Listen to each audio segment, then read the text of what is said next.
అందరికీ నమస్తే. Welcome to public power. రాజకీయాలకు వచ్చిన కొత్తలో అందరూ పవన్ కళ్యాణ్లే, ఆ తర్వాతే జగన్లు, చంద్రబాబులు, మోడీలు అవుతారు. ఎందుకన్నానంటే ఈ మాట, రాజకీయాలకు అందరూ వచ్చినప్పుడు మంచిగానే వస్తారు, నిజాయితీగానే వస్తారు, మంచి చేద్దామనే వస్తారు. కానీ తర్వాత ఇలా అధికారం వచ్చిన తర్వాత, ఒక పార్టీ ప్రభుత్వంగా ఎస్టాబ్లిష్ అయిన తర్వాత ఎంత అధినాయకత్వం ఎంత మంచిగా ఉన్నా సరే మిగతా ఎమ్మెల్యేలు, ఎంపీలు అలా ఉండాలని లేదు కదా. సపోజ్ జనసేన పార్టీయే ఉంది, పవన్ కళ్యాణ్ గారు బాగానే వర్క్ చేస్తున్నారు, పవన్ కళ్యాణ్ గారు మంచి పేరు ఉంది. కానీ at the same time Pawan Kalyan గారితో పాటు 21 మంది ఎమ్మెల్యేలు అలాగే ఉండాలి కదా. రీసెంట్గా ఒక ఎమ్మెల్యే మీద ఆరోపణలు వచ్చినాయి. ఒక లేడీ కంప్లైంట్ ఇచ్చింది, నన్ను బెదిరించారని కంప్లైంట్ ఇచ్చింది. పవన్ కళ్యాణ్ గారు ఏంటంటే ఇంతకుముందు అయితే పవన్ కళ్యాణ్ గారు వేరు, రాజకీయ పార్టీగా ఉన్నప్పుడు ఏంటంటే జనసేన పార్టీగా ఉన్నప్పుడు జానీ మాస్టర్ మీద వచ్చినప్పుడు, లేకపోతే వినేత మీద వచ్చినప్పుడు ఆయన సస్పెండ్ చేశారు పార్టీ నుంచి వాళ్ళని. కానీ ఇప్పుడు పవన్ కళ్యాణ్ ఏం చేస్తారు? సపోజ్ సరే ఆయన ఇప్పుడు నిజంగానే నిజాయితీగా ఉండి మన ఎమ్మెల్యే సస్పెండ్ చేస్తారు, బాగానే ఉంది, వెల్ అండ్ గుడ్, మంచిగా చేస్తారు.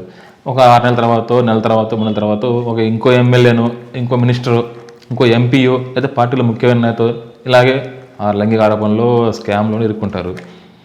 సస్పెండ్ చేస్తారా? సరే చేశారు, ఆయన సస్పెండ్ చేశారు, నెక్స్ట్ ఇంకొకరు వస్తారు. ఇలా చేసుకుంటూ పోతే ఎంతమంది లాస్ట్కి వరకు వెళ్తారు పార్టీలో? వైసీపీ అయినా, బీజేపీ అయినా, టీడీపీ అయినా ఇలాగే కదా. ఫస్ట్ వాళ్ళు కూడా మంచిగా వచ్చారు, పవన్ కళ్యాణ్ గారిలాగా వాళ్ళు కూడా నిజాయితీగానే వచ్చారు, నిజాయితీ చేద్దాం, మంచి చేద్దామని వచ్చారు. కానీ ఎప్పుడైతే వాళ్ళు అధికారంలోకి వచ్చారో, ఎమ్మెల్యేలు పెరిగిపోయారు, పార్టీ పెద్ద పార్టీ అయిందో, ఎస్టాబ్లిష్ అయిందో. ఎందుకంటే నిన్న మొన్న వచ్చిన జనసేన పార్టీకి అధికారంలో 21 మంది ఎమ్మెల్యేలు ఉన్న జనసేన పార్టీకి ఇన్ని ఆరోపణలు, హత్యారోపణలు, స్కామ్ ఆరోపణలు, లైంగిక ఆరోపణలు వచ్చినప్పుడు ఎప్పటి నుంచో ఉన్న పార్టీలు, వైసీపీ అని, టీడీపీ అయినా సరే, బీజేపీ అయినా సరే, ఇలాంటి పార్టీలన్నీ ఎప్పటి నుంచో ఉన్న పార్టీలు, ఎంతమంది ఎమ్మెల్యేలు, ఎంతమంది నాయకులు, ఎంతమంది మేయర్లు, డిప్యూటీ మేయర్లు, ఎంపీలు, మినిస్టర్లు, ప్రెసిడెంట్లు, సర్పంచ్లు, ఇలా అందరి మీద ఏదో ఆరోపణలు ఉంటారు ఉన్నాయిగా. నేను చెప్పేది ఏంటంటే పవన్ కళ్యాణ్ గారికి తెలుసుకోవాల్సిన రాజకీయం ఏంటంటే, రాజకీయ పార్టీ అంటే, ప్రభుత్వ పార్టీ అంటే ఒక పవన్ కళ్యాణ్ గారు మంచి పని సరిపోదు. ఇంకా జగన్మోహన్ రెడ్డి అంతే. వైసీపీ అయినా సరే జగన్మోహన్ రెడ్డి కరెక్ట్గా ఉన్న మాత్రం అందరూ కరెక్ట్గా ఉండాలని లేదు కదా. టీడీపీ అయినా అంతే, బాబు గారు ఎంత కరెక్ట్గా ఉన్నా సరే ఇంతమంది నాయకులు కరెక్ట్గా ఉండాలని లేదు కదా. ఎందుకు జనసేన పార్టీకి ఎక్కువ ఎందుకు వస్తుందంటే ట్రోలింగ్ ఇలా ఎందుకు వస్తుందంటే, ఫస్ట్ నుంచి పవన్ కళ్యాణ్ గారు చెప్పిన విషయం ఏంటంటే, మా పార్టీ ఇలా చేయదని, మా పార్టీ అంతా నిజాయితీగా ఉంటామని, అంటే పవన్ కళ్యాణ్ గారు అంతా నిజాయితీగా ఉంటారని ప్రజల్లో ఒక భావన ఉంది. ఎప్పుడైతే ఆ పార్టీ ఎమ్మెల్యే ఎంత ఆరోపణలు ఎదుర్కొన్నారో, ప్రజల్లో కూడా ఏంటంటే పవన్ కళ్యాణ్ గారు ఇన్ని మాటలు చెప్పారు, ఎంతమందిని ఖండించారు, వేరే పార్టీ వాళ్ళని అంత ఆశగా మాట్లాడారు. ఇప్పుడు అదే పార్టీ ప్రభుత్వంలో ఉండి చేసిన పని ఏంటి? ఒక ఎమ్మెల్యే ఇలా చేస్తే అట్లా. ఎందుకంటే జనసేన పార్టీ అవడం వల్లే ఇప్పుడు ఎక్కువ అవుతుంది అతని విషయం. నేను చెప్పేది ఏంటంటే ఫైనల్గా జనసేన పార్టీ అయినా, టీడీపీ అయినా, బీజేపీ అయినా, వైసీపీ అయినా, కాంగ్రెస్ అయినా, ఇంకో పార్టీ అయినా, రాజకీయ నాయకులు అందరూ ఇలాగే ఉంటారు. రాజకీయం అంటే అలాగే అయిపోయింది. స్కాములు, లైంగిక ఆరోపణలు. ఆల్రెడీ టీడీపీ అని అంతే. టీడీపీ మొన్న ఎమ్మెల్యే గారు ఒకళ్ళు డైరెక్ట్ దొరికారు కదా వీడియోలతో, ఆయన సస్పెండ్ అయ్యారు పార్టీ నుంచి. రాజకీయం అంటే వాళ్ళ స్కాములు, లైంగిక ఆరోపణలు, అవినీతి ఆరోపణలే కదా. కానీ పవన్ కళ్యాణ్ గారు తెలుసుకోవాల్సిన విషయం ఏంటంటే, రాజకీయ పార్టీ అంటే అందరిలాగా నేను కూడా కాదు. సరే పవన్ కళ్యాణ్ గారికి అట్లా కాదనుకుందాం. అంతకుముందు ఆయన పార్టీగా ఉన్నప్పుడు జానీ మాస్టర్ సస్పెండ్ చేశారు, హత్యారోపణలు వస్తే వినీత గారిని సస్పెండ్ చేశారు. మరి ఇప్పుడు ఎమ్మెల్యే సస్పెండ్ చేస్తారా? చేయగలరా? సార్ చేస్తారు. రేపు ఇంకో ఎమ్మెల్యేనో, ఇంకో ఎంపీనో ఇలా చేస్తాడు, సస్పెండ్ చేస్తారా? చేస్తారు అనుకుందాం. ఇద్దరు సస్పెండ్ చేశారు, ఇంకో ఎమ్మెల్యే చేస్తాడు, స్కామ్లో, ఆరోపణలు, అమ్మాయిలు ఏడిపించే విషయంలోనూ, వీడియో కాల్స్లోనూ ఏదో బయటపడతారు. సస్పెండ్ చేసుకుంటూ పోతే లాస్ట్ కారు మిగులుతారు. ఇలాగే కదా ఇప్పుడు వైసీపీ అయినా, టీడీపీ అయినా, బీజేపీ అయినా ఇలాంటి ఆరోపణలు వచ్చిన వాళ్ళని సస్పెండ్ చేశారు. టీడీపీలు కూడా చేసిన తర్వాత చేసిన వ్యక్తి జనాల్లో బలం ఉన్న నాయకుడై ఉండొచ్చు, డబ్బు పరంగా బలం ఉన్న నాయకుడై ఉండొచ్చు, క్యాస్ట్ పరంగా బలం నాయకుడై ఉండొచ్చు, లేదు ప్రజల్లో ఆదరణ ఎక్కువ ఉండొచ్చు అతనికి. ఇలా అనేక కారణాల వల్ల సస్పెండ్ చేయలేకపోవచ్చు వేరే పార్టీ కూడా.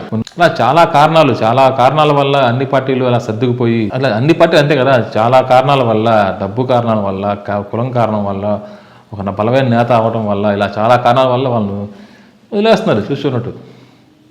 మేబీ పవన్ కళ్యాణ్ అంతా చేస్తుండొచ్చు. ఇప్పుడు పవన్ కళ్యాణ్ గారు అంటే ఆయనకి తప్పదు కదా. ఆయన రాజకీయ పార్టీ నడుపుతున్న వ్యక్తే కదా, ఆయనకి తప్పదు కదా. అందరినీ ఆయన సస్పెండ్ చేయలేరు కదా. నేను చెప్పేది ఏంటంటే, జనసేన అయినా, బీజేపీ అయినా, వైసీపీ అయినా, టీడీపీ అయినా, కాంగ్రెస్ అయినా, బీఆర్ఎస్ అయినా, ఏ పార్టీ అయినా రాజకీయ పార్టీ పెట్టిన తర్వాత, ఒక ప్రభుత్వంలాగా ఎస్టాబ్లిష్ అయిన తర్వాత, ఒక పార్టీ పెరిగిన తర్వాత, ఆదరణ పెరిగిన తర్వాత, అలాగే సేమ్ టైం నాయకుల్లో కూడా ఇలాంటి నాయకులు వస్తూనే ఉంటారు. ఆ నాయకులు చేసిన తప్పుకి ఒక పార్టీను, ఒక పార్టీ అధ్యక్షుడిని తిరగడం కరెక్ట్ కాదు కదా. ఇప్పుడు జనసేన పార్టీ ఎమ్మెల్యే చేసిన తప్పుకి పవన్ కళ్యాణ్ సంబంధం ఉంది అంతే కదా. అలాగే వైసీపీ చేసిన జగన్కి సంబంధం ఉంది. టీడీపీ అయినా బాబు గారికి ఏం సంబంధం ఉంది, బీఆర్ఎస్ అయినా అంతే కదా. బీఆర్ఎస్ పార్టీ అయినా ఏ పార్టీ అయినా సరే ఆ చేసిన నాయకులు తప్ప ఉంటుంది, కానీ అధినాయకత్వం సపోర్ట్ దానికి ఇవ్వదు కదా. వాళ్ళు ఏం చేయలేరు. సస్పెండ్ చేయాలంటే వాళ్ళకి 100 కారణాలు ఉండొచ్చు. తన క్యాష్ సపోర్ట్ ఉండొచ్చు, బలం ఉండొచ్చు, డబ్బులు ఉండొచ్చు, లేదు అతను అది ఫేక్ న్యూస్ అయి ఉండొచ్చు. ఇలా అన్నీ ఆలోచించుకొని ప్రతి పార్టీ నాయకుడు కానీ ఇట్లా అన్నీ ఆలోచించుకొని ముందు వెనక ఆడుతుంటారు. సస్పెండ్ చేయాలన్నా, వాళ్ళని పార్టీని బయట పంపించాలన్నా. పవన్ కళ్యాణ్ గారని అంతే. ఇప్పుడు ఒకరు సపోజ్ సస్పెండ్ చేయొచ్చు, రేపు ఇంకో ఎమ్మెల్యేనో ఎంపీఓ మినిస్టర్ చేయొచ్చు. అట్లా అందరం చేసుకొని చేయలేరు కదా. పార్టీ నడపాలంటే అందరూ సపోర్ట్ కావాలి కదా. ఆ తప్పు చేసిన బలమైన నాయకుడు అయితే అతను పార్టీ వేరే పార్టీకి వెళ్ళి గెలిస్తే అన్ని పార్టీలు ఇలాగ ఆలోచిస్తాయి కదా. తప్పదు, ఏ పార్టీ అయినా సరే కొన్ని ఇలాంటి తప్పదు వదిలేయటం. అయితే పవన్ కళ్యాణ్ గారు ఏంటంటే ఫస్ట్ టైం కాబట్టి కొత్త రాజకీయ అంటే ఇలాంటి ఆరోపణలు కొత్త కాబట్టి పవన్ కళ్యాణ్ గారికి జనసేన పార్టీకి కొంచెం వాళ్ళు అంటే ఎందుకంటే ఇప్పుడు మాట అన్నాడంటే జనసేన పార్టీకి ఫస్ట్ నుంచి ఉన్న ఆయన పవన్ కళ్యాణ్ గారి మాటల్లో కానివ్వండి, పార్టీకి ఉన్న నేమ్ కానివ్వండి, నిజాయితీని తప్పు చేయరని భావన ఎక్కువ ప్రజల్లో ఉంది కాబట్టి ఈ జరిగిన తర్వాత ఎక్కువ వస్తుంది ఆరోపణలు వాళ్ళ మీద. అంటే ఎక్కువ వాళ్ళ మీద విమర్శలు వస్తున్నాయి అన్నమాట. ట్రోలింగ్ బాగా చేస్తున్నారు అనమాట. కానీ నేను చెప్పింది మెల్లిమెల్లిగా జనసేన పార్టీ కూడా కొన్నాళ్ళు అంతే. కొన్నాళ్ళ తర్వాత ఇంకో మినిస్టరు, ఇంకో ఎంపీ, ఇంకో నాయకుడు, ఇలాగే ఆరోపణలు వస్తాయి. స్కాములని, లైంగిక ఆరోపణలని, ఇంకోటి అని వస్తూనే ఉంటాయి. సో ఫైనల్ చెప్పేందంటే ఏ రాజకీయ పార్టీ అయినా ఇంతే. అది జనసేన ఉండొచ్చు, టీడీపీ ఉండొచ్చు, వైసీపీ ఉండొచ్చు, బీజేపీ ఉండొచ్చు. అందరూ ఒకతాను మొక్కలే, అందరూ ఒక బ్యాచే. అది టైం పట్టింది అన్నమాట. అధికారం వచ్చిన 2 సంవత్సరాలకు ఒకళ్ళు వీక్ అవుతారు, 2 ఏళ్ళకి ఒకళ్ళు అవుతారు, 10 ఏళ్ళకి ఒకళ్ళు అవుతారు. రాజకీయ పార్టీ అంటే మీనింగ్ అదే కదా. అందరూ మంచిగా ఉంటే అది రాజకీయ పార్టీ వెళ్ళేది, స్వతంత్ర పోరాటం అయ్యింది. కానీ రాజకీయ పార్టీ అంటే అన్ని కలయికే కదా. నేను చెప్పేది ఫైనల్గా ఏంటంటే నాకు అనిపించింది ఏంటంటే అన్ని రాజకీయ పార్టీలు ఒకటే. అందరూ వచ్చినప్పుడు పవన్ కళ్యాణ్ లాగే బిహేవ్ చేస్తారు. కాలక్రమేణా కొన్ని అవసరాల వల్ల, కొన్ని రాజకీయ కారణాల వల్ల సర్దుకుపోవటం, వదిలేయటం తప్పదు. Thank you very much.